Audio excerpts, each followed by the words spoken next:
So these are the stakes: preventing Afghanistan from becoming a sanctuary for al-Qaeda and destabilizing Pakistan and the region. And the challenge is to establish realistic goals about how to do that. That starts, I think, with a clear definition of success. I define success as the ability to empower and transfer responsibility to Afghans as rapidly as possible and achieve a sufficient level of stability to ensure that we can leave behind an Afghanistan that is not controlled by al-Qaeda or the Taliban. So how do we get there?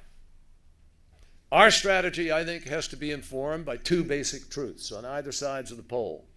First of all, we can't draw down large numbers of troops today, as many would like, in order to shift to a narrow counterterrorism mission.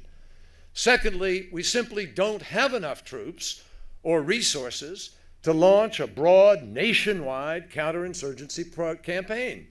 But importantly, nor do we need to.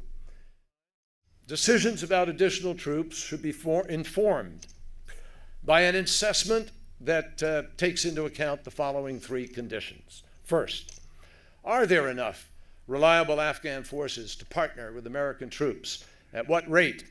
And eventually take over responsibility for security.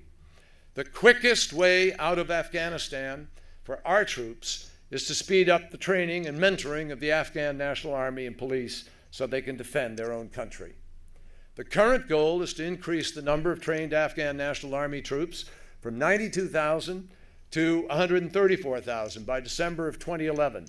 And General McChrystal is reportedly trying to complete that within the next year. Despite the 92,000 number, I will tell you that most of the assessments I got told me that we're really considerably lower that today, 50,000, maybe even less range of those who can actually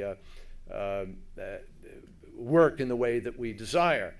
And I think key to our ability to develop them in the way that they need to develop so they have their own confidence and their own sense of possibility is giving them as much on-the-job training as soon as possible.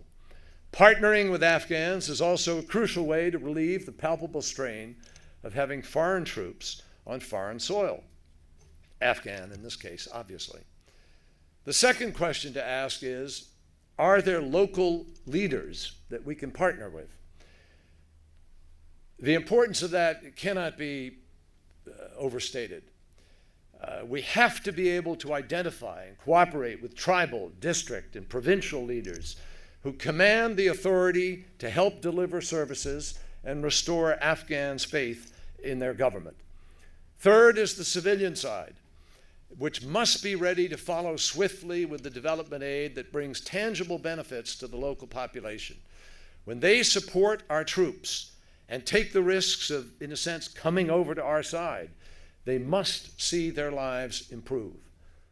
So here's the bottom line. The United States cannot do it alone, and there is something wrong with the fact that today we're borrowing money from China to provide security for Afghanistan so that China can go there and mine their copper. We want all nations to trade and invest in Afghanistan, but we also want all nations to help with stabilizing the country. What happens inside Afghanistan is important to our strategic interests, my friends, but our goals and our mission do not end at Afghanistan's borders. No front is more important in our fight against international terrorism than nuclear-armed Pakistan. And the chaos next door in Afghanistan would have enormous repercussions there.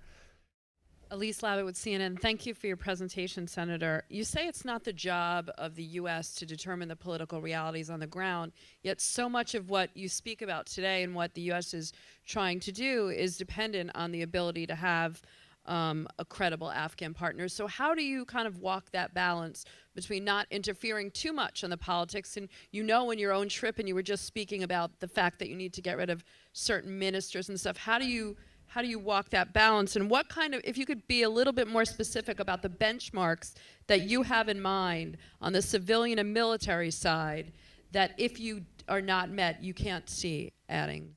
Right.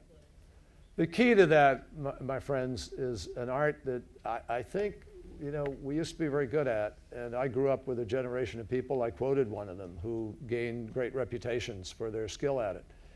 You know, whether it was George Kennan or Dean Acheson, a whole bunch of other people. We have to do good diplomacy. I mean, that's, you know, you got to listen to people. You got to sort of hear their complaints, to which there is often considerable legitimacy.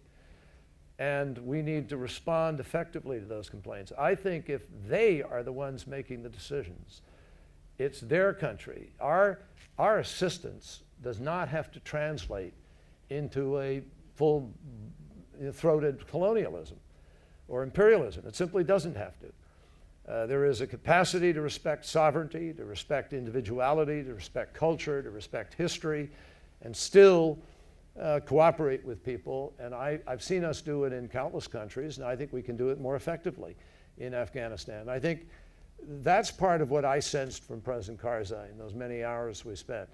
I think he understands that.